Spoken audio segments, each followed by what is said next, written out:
Shalom, presbiter bertugas mengucapkan selamat beribadah di hari Minggu keempat Prapaskah. Kiranya ibadah yang kita lakukan saat ini berkenan di hadapan Tuhan dan diberkati oleh-Nya. Pelayan firman pada ibadah saat ini adalah Ibu Pendeta Rindu Titahelu Taka Pente. Jemaat, marilah berdiri untuk menyambut firman Tuhan hadir di tengah-tengah persekutuan kita. Kita nyanyikan Kidung Jemaat 18, Allah hadir bagi kita.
Jemaat yang dikasihi oleh Tuhan kita Yesus Kristus, kita akan masuk di dalam ibadah dengan bersama-sama kita mengakui bahwa pertolongan kita adalah dalam nama Tuhan yang menjadikan langit dan bumi.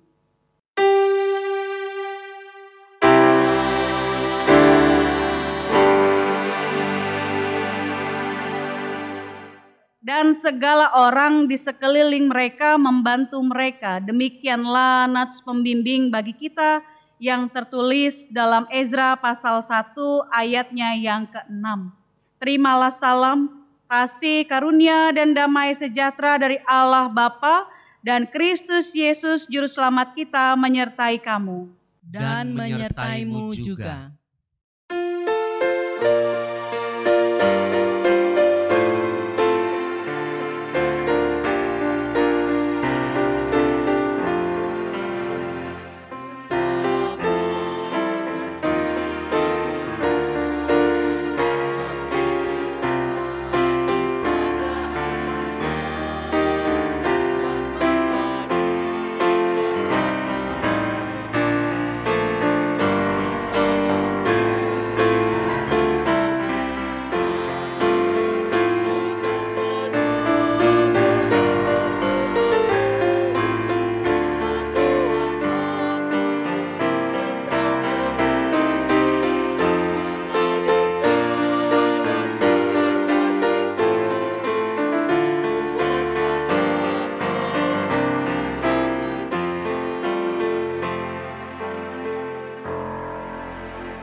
Jemaat, mari kita berdoa. Ya Tuhan, kami bersyukur atas kasih dan keselamatan daripada-Mu. Terima kasih atas anugerah di sepanjang hari hidup kami. Kami menaikkan syukur atas karya Tuhan senantiasa menyertai perjalanan hidup umat-Mu. Kami menyadari seringkali menyiakan kasih bahkan berkat yang kami terima. Kami jatuh karena pelanggaran dan dosa, perbuatan kami tidak memuliakan nama-Mu. Ajarlah kami penuh hikmat dan bijaksana, agar keselamatan yang Engkau beri dapat kami pertanggungjawabkan di hadapan-Mu. Perlihatkanlah kepada kami kasih setia-Mu ya Tuhan, dan berikanlah kepada kami keselamatan daripadamu. Dengarlah doa kami, di dalam Kristus kami berdoa. Amin. Mari jemaat kita nyanyikan Kidung Jemaat 157, Insan Tangisi Dosamu.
Sebelum kita memasuki pemberitaan firman Tuhan, mari kita siapkan pembacaan Alkitab kita, Ezra pasal 1, ayatnya yang pertama sampai ayat yang kelima.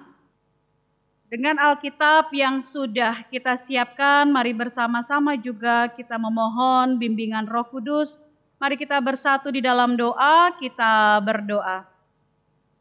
Tuhan Allah Bapa yang punya kehidupan kami saat ini, ya Tuhan Allah, kami yang bersekutu memuji memuliakan nama Tuhan, baik kami yang berada di gereja ataupun kami yang membangun mezbah penyembahan di tengah-tengah keluarga dan rumah tangga kami.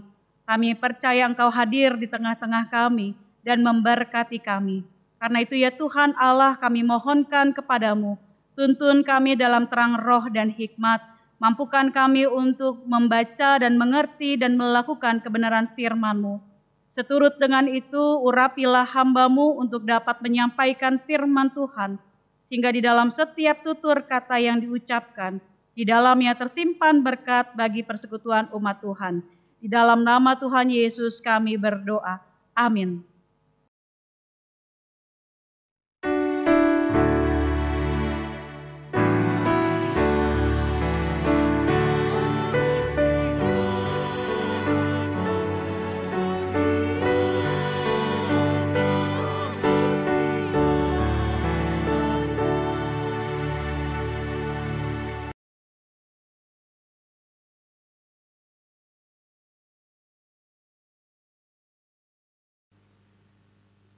Bacaan Alkitab hari ini dari Ezra 1 ayat 1 sampai dengan 5 yang menyatakan, Kores mengizinkan orang-orang buangan pulang ke negerinya. Pada tahun pertama zaman Kores, Raja negeri Persia, Tuhan menggerakkan hati Kores, Raja Persia itu untuk menggenapkan firman yang diucapkan oleh Yeremia, sehingga disiarkan di seluruh kerajaan Kores secara lisan dan tulisan pengumuman ini. Beginilah perintah Kores, Raja Persia. Segala kerajaan di bumi telah dikaruniakan kepadaku oleh Tuhan Allah semesta langit. Ia menugaskan aku untuk mendirikan rumah baginya di Yerusalem yang terletak di Yehuda. Siapa di antara kamu termasuk umatnya, Allahnya menyertainya. Biarlah ia berangkat pulang ke Yerusalem yang terletak di Yehuda dan mendirikan rumah Tuhan, Allah Israel, yakni Allah yang diam di Yerusalem. Dan setiap orang yang tertinggal dimanapun ia ada sebagai pendatang, harus disokong oleh penduduk setempat dengan perak dan emas, harta benda dan ternak, di samping persembahan sukarela bagi rumah Allah yang ada di Yerusalem. Maka berkemaslah kepala-kepala kaum keluarga orang Yahuda dan orang Benyamin, serta para imam dan orang-orang Lewi, yakni setiap orang yang hatinya digerakkan Allah untuk berangkat pulang dan mendirikan rumah Tuhan yang ada di Yerusalem. Demikian pembacaan Alkitab. Hendaklah firman Tuhan dengan segala kekayaannya diam di dalam hatimu dan ucaplah syukur kepada Allah.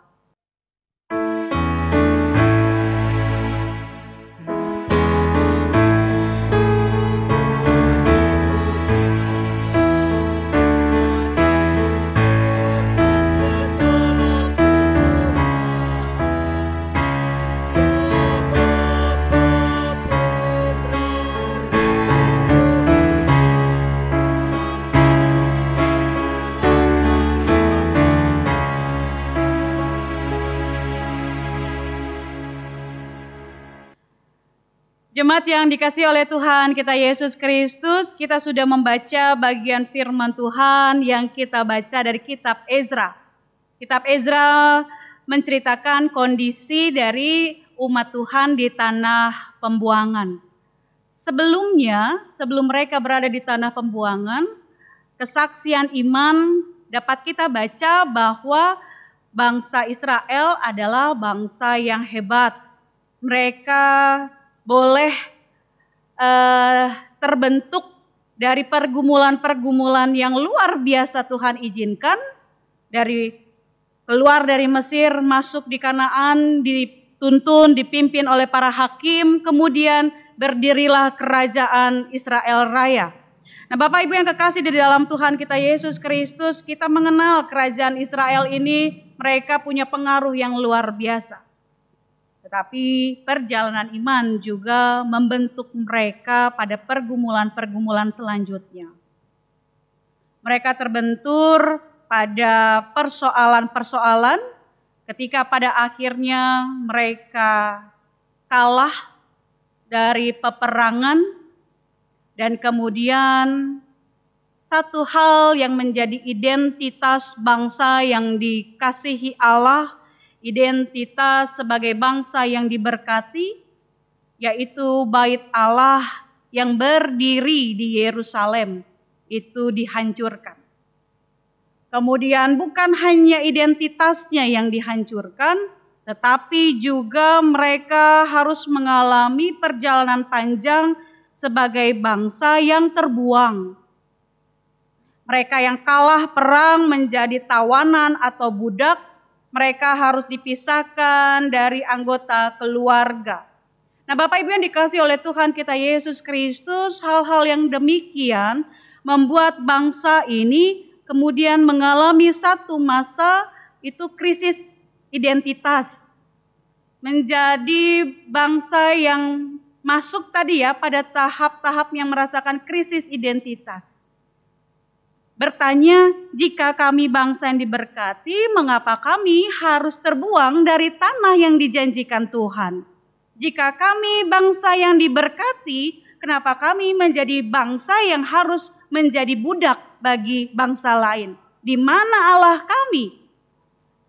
Bapak Ibu yang dikasihi oleh Tuhan kita Yesus Kristus, jika hal ini dirasakan oleh orang-orang Israel yang terbuang, saya juga dapat mengatakan mungkin saja kita juga mengalami masa-masa yang seperti itu. Mengalami hal-hal yang demikian.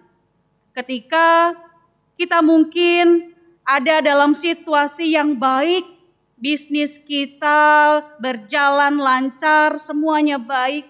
Tiba-tiba karena COVID kah, bisnis kita hancur berantakan. Yang tadinya pekerjaan kita mantap, karena situasi maka semuanya jadi berantakan. Kita punya harapan seolah-olah hancur. Kita melihat masa depan sanggup atau tidak. Kemudian kita juga melihat dalam persoalan keluarga. Ketika kita bermasalah di dalam hubungan rumah tangga, atau ketika kita mengalami persoalan dengan anak-anak, tidak jarang, tidak sedikit, banyak keluarga yang kemudian merasa harapannya hancur. Banyak orang-orang merasa harapannya hancur. Banyak orang yang merasa saya tidak punya lagi masa depan. Bapak Ibu yang dikasihi oleh Tuhan kita Yesus Kristus, kita melihat bahwa perjalanan panjang dari bangsa yang dikasihi Tuhan, kita belajar. Bangsa yang dikasihinya bukan berarti bahwa hidupnya akan terus enak-enak saja. Dia mengalami hal-hal yang luar biasa sulit, membawa kehidupannya pada titik yang paling rendah. Dan firman Tuhan hari ini juga menjadi kekuatan bagi Bapak, Ibu, dan kita sekalian. Bahwa Tuhan tidak pernah meninggalkan bangsa yang diberkati, orang-orang yang diberkatinya. Pada ayat 1 kita melihat disaksikan oleh Ezra. Pada tahun pertama zaman Kores, Raja Negeri Persia, Tuhan menggerakkan hati Kores. Bapak Ibu yang dikasihi oleh Tuhan kita Yesus Kristus, yang menariknya ada kata Tuhan menggerakkan hati. Saya garis bawahi kata hati. Kalau Bapak Ibu membuka Amsal pasal 4 ayat ke-23, dikatakan hati adalah pusat kehidupan manusia. Hati adalah bagian yang sangat penting untuk seorang manusia. Hati adalah tempat menimbang yang baik dan yang benar. Jadi kalau kita kembali pada teks ini, kita akan melihat bahwa Tuhan menggerakkan hati Kores. Masalah Kores mau ikut kata Tuhan atau tidak, itu pilihannya Kores. Hati adalah tempat menimbang baik dan benar. Tuhan hanya menggerakkan, tetapi yang membuat keputusan adalah Kores. Kenapa Bapak Ibu yang dikasihi oleh Tuhan kita Yesus Kristus dikatakan jika hati adalah tempat menimbang yang baik dan yang benar, salah atau tidak, Tuhan menggerakkan hati Kores, maka pada saat Tuhan menggerakkan hati Kores, dia sedang menimbang bahwa mengembalikan orang Israel ini berarti memang satu tindakan atau jalan yang memang benar. Pertanyaannya kan, kadang-kadang apakah kita juga mau ikut pada rancangan Tuhan atau tidak? Kadang-kadang kan manusianya yang bandel. Kadang-kadang kita tahu itu baik, kita tahu itu benar, tapi ego kita masih tinggi, kemudian kita bilang, saya tidak mau ikut. Padahal kita tahu itu baik dan benar. Roh Kudus menuntun kita, menggerakkan hati kita. Di sini kita belajar dari Kores. Dia memberikan dirinya betul-betul dituntun oleh Tuhan. Tuhan menggerakkan hatinya. Dia menimbang, Kores menimbang baik dan benar. Dia putuskan bahwa mengembalikan orang Israel itu adalah jalan yang baik dan yang benar. Yang sesuai dengan rancangan Tuhan, yang kemudian dikatakan menggenapi apa yang disampaikan oleh Nabi Yeremia. Bapak Ibu yang dikasihi oleh Tuhan kita Yesus Kristus, yang menarik juga ayat yang kelima. Mari kita baca bersama-sama ayat yang kelima. Maka berkemaslah kepala-kepala kaum keluarga orang Yehuda dan orang Benyamin serta para imam dan orang-orang Lewi. Yakni, kita garis bawahi kalimat berikutnya. Setiap orang yang hatinya digerakkan Allah untuk berangkat pulang dan mendirikan rumah Tuhan yang ada di Yerusalem. Jadi Bapak Ibu yang kekasih di dalam Tuhan, Tuhan menggerakkan Kores, dan juga Tuhan menggerakkan bangsanya, bangsa Israel. Dari sini juga kita mau berkata bahwa ternyata dari sekian ribu orang yang ada di tanah pembuangan, yang hatinya digerakkan Tuhan untuk mempersiapkan proses mereka kembali ke tanah perjanjian, toh juga ada orang-orang yang memilih untuk tinggal. Ada orang-orang yang memilih untuk tidak ikut. Karena itu dikenal namanya Israel diaspora. Tersebar kemana-mana. Ada orang yang digerakkan Tuhan, kemudian di dalam hatinya dia menimbang yang baik dan yang benar. Kemudian dia dalam hubungannya dengan Tuhan, dia katakan, Tuhan aku ikut pada apa yang engkau mau. Maka mereka mengikuti apa yang Tuhan gerakkan di dalam hatinya. Nah Bapak Ibu yang kekasih di dalam Tuhan kita Yesus Kristus, dari sini kita mau belajar ada 3 hal.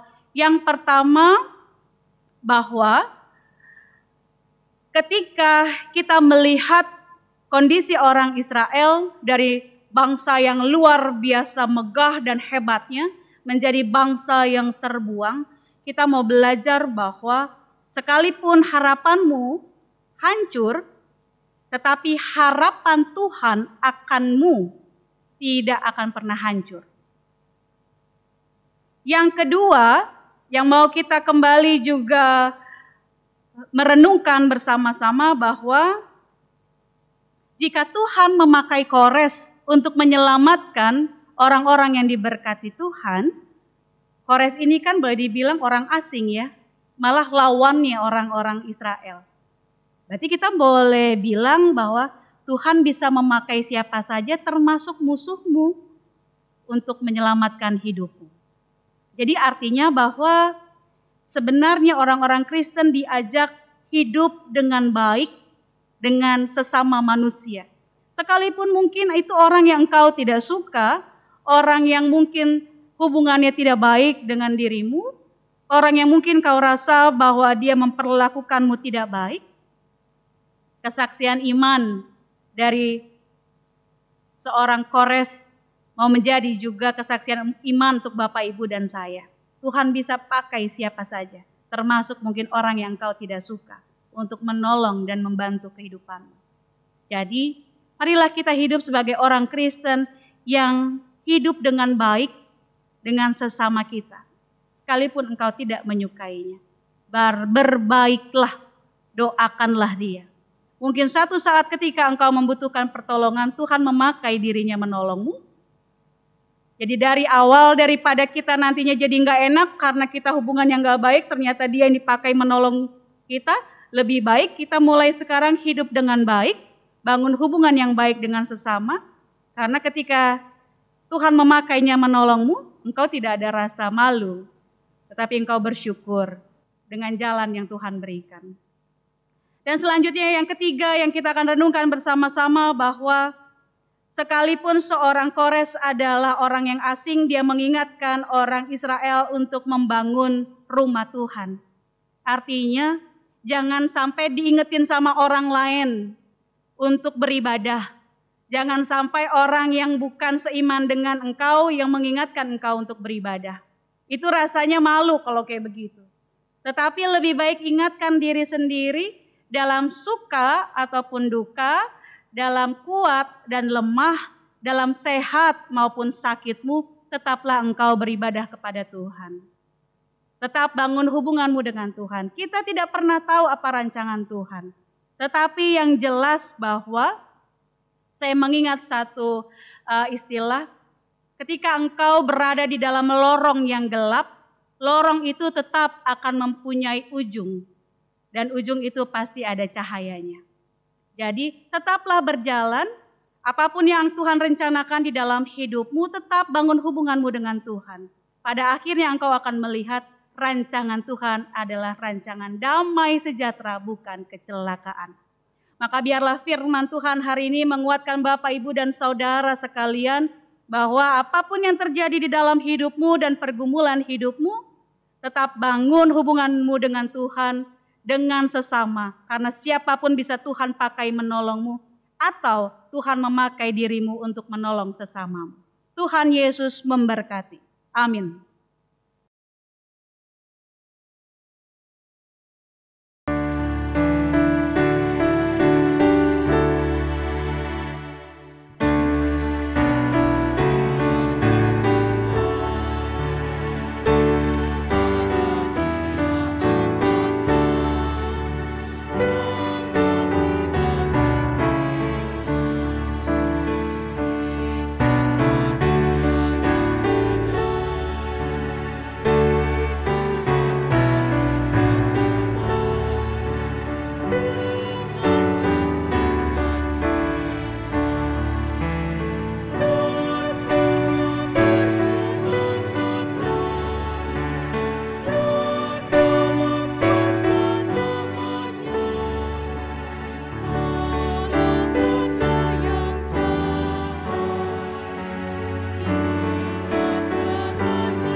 Jemaat yang dikasihi Tuhan, mari bersama-sama kita berdiri, bersama-sama kita mengakui pengakuan iman kita berdasarkan pengakuan iman rasuli. Dengan hati dan mulut kita berkata, aku percaya kepada Allah, Bapa yang Maha Kuasa, Khalik langit dan bumi, dan kepada Yesus Kristus, anaknya yang tunggal Tuhan kita, yang dikandung daripada Roh Kudus, lahir dari anak darah Maria, yang menderita di bawah pemerintahan Pontius Pilatus, disalibkan, mati, dan dikuburkan, turun ke dalam kerajaan maut, pada hari yang ketiga bangkit pula dari antara orang mati, naik ke sorga, duduk di sebelah kanan Allah, Bapa yang Maha Kuasa, dan akan datang dari sana untuk menghakimi orang yang hidup dan yang mati. Aku percaya kepada Roh Kudus, gereja yang kudus dan persekutuan orang kudus, pengampunan dosa, kebangkitan daging, dan hidup yang kekal. Jemaat dipersilakan duduk kembali.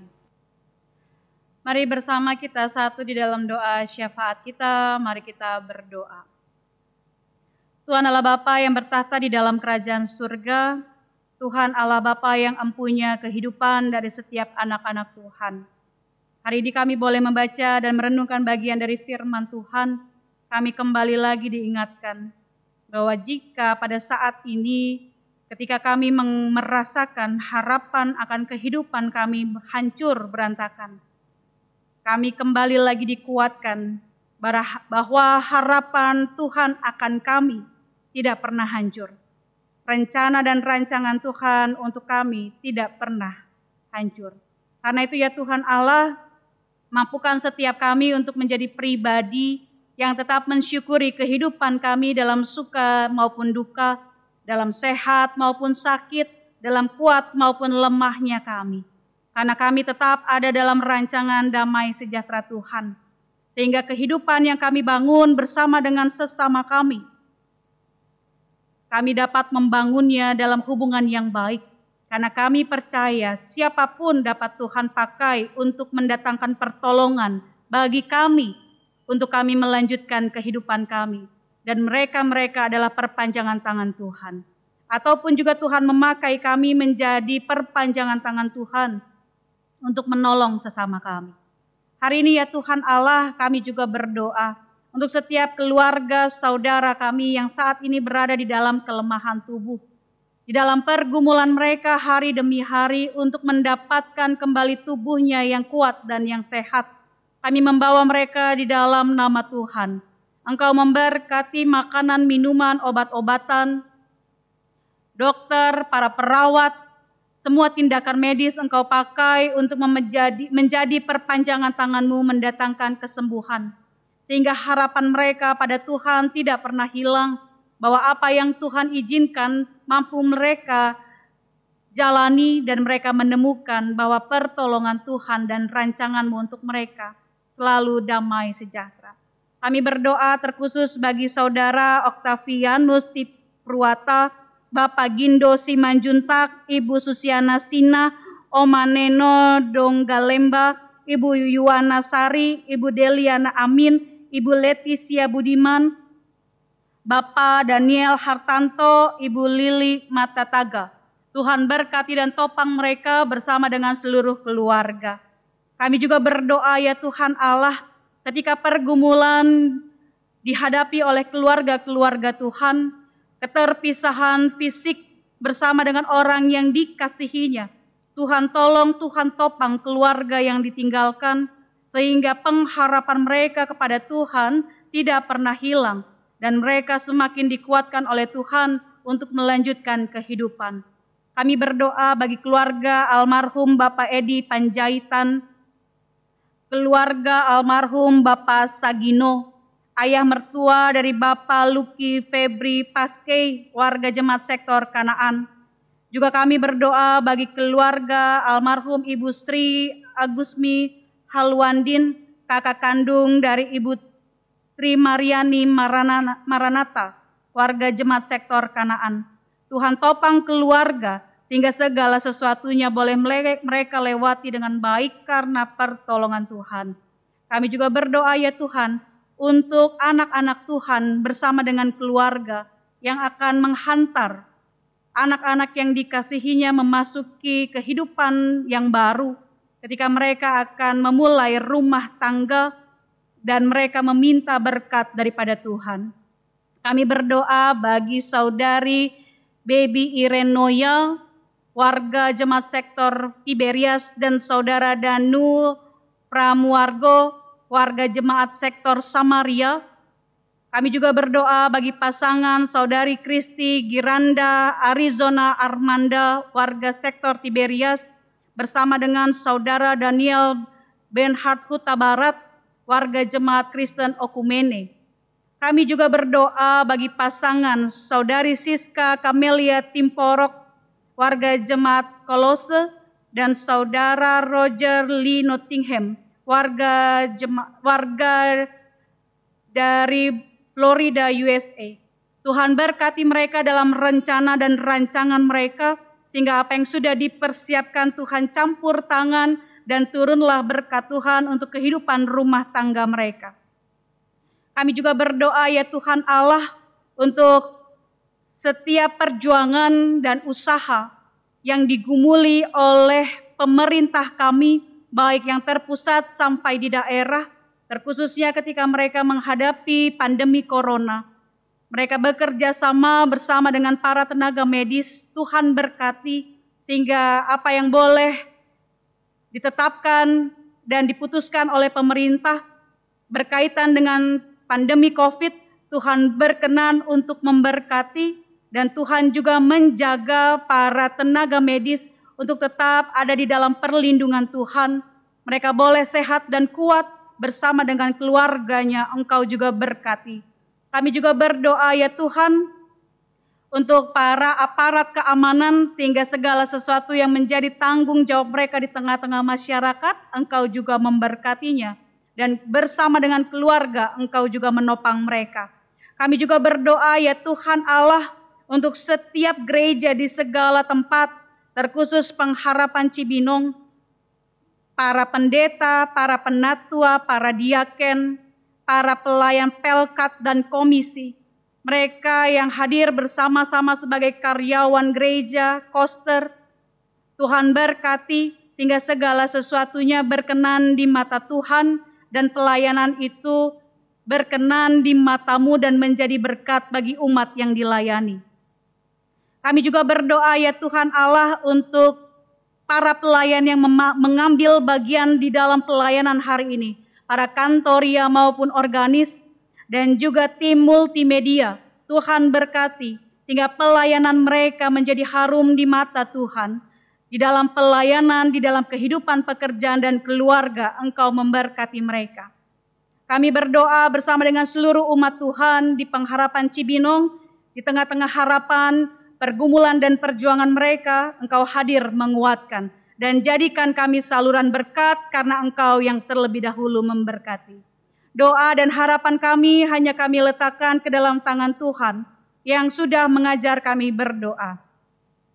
Bapa kami yang di surga, dikuduskanlah nama-Mu, datanglah kerajaan-Mu, jadilah kehendak-Mu di bumi seperti di sorga.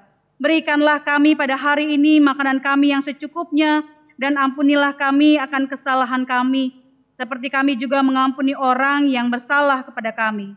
Dan janganlah membawa kami ke dalam pencobaan, tetapi lepaskanlah kami daripada yang jahat.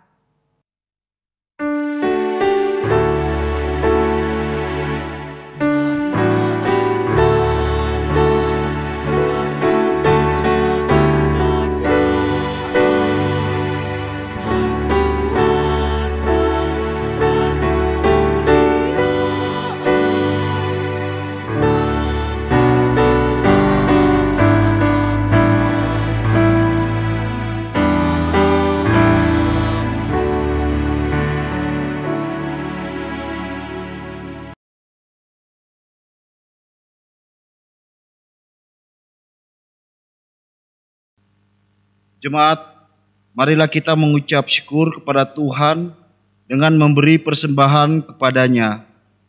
Dengarlah Alkitab 2 Korintus 9 ayatnya yang ke-7 yang menyatakan, hendaklah masing-masing memberikan menurut kerelaan hatinya, jangan dengan sedih hati atau karena paksaan, sebab Allah mengasihi orang yang memberi dengan sukacita.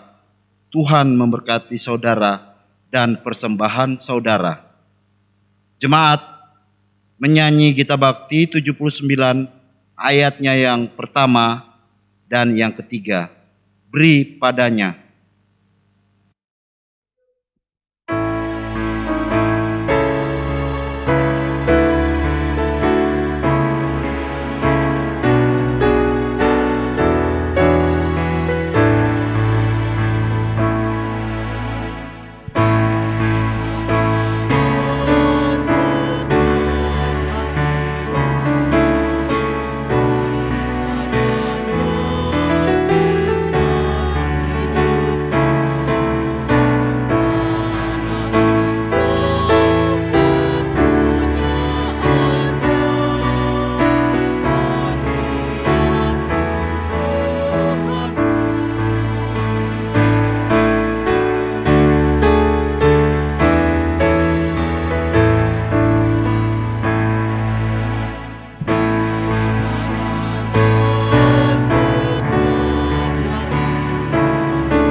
Jemaat, marilah berdiri untuk menyerahkan persembahan ini kepada Tuhan dalam doa syukur.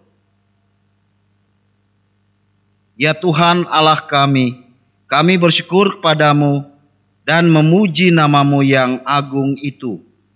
Sebab siapakah kami sehingga mampu memberi persembahan sukarela seperti ini? Sebab daripadamu segala-galanya, dan dari tanganmu sendiri persembahan yang kami berikan kepadamu. Amin. Jemaat, marilah kita berdiri. Pergilah dalam damai sejahtera Tuhan ke dalam kehidupanmu sehari-hari dan lakukanlah firman Tuhan yang telah saudara dengar. Kita akan memuji Tuhan. Gita Bakti 252 bait yang pertama, berpeganglah pada janji Tuhanmu.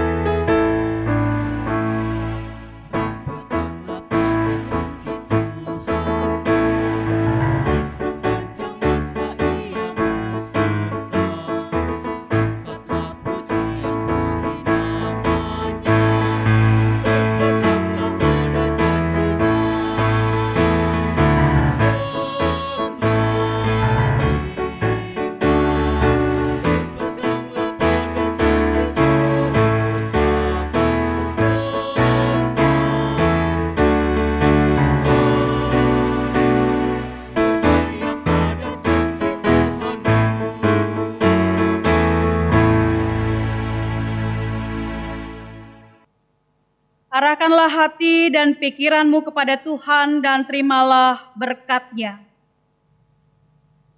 Tuhan memberkati engkau dan melindungi engkau. Tuhan menyinari engkau dengan wajah-Nya dan memberi engkau kasih karunia. Tuhan menghadapkan wajah-Nya kepadamu dan memberi engkau damai sejahtera.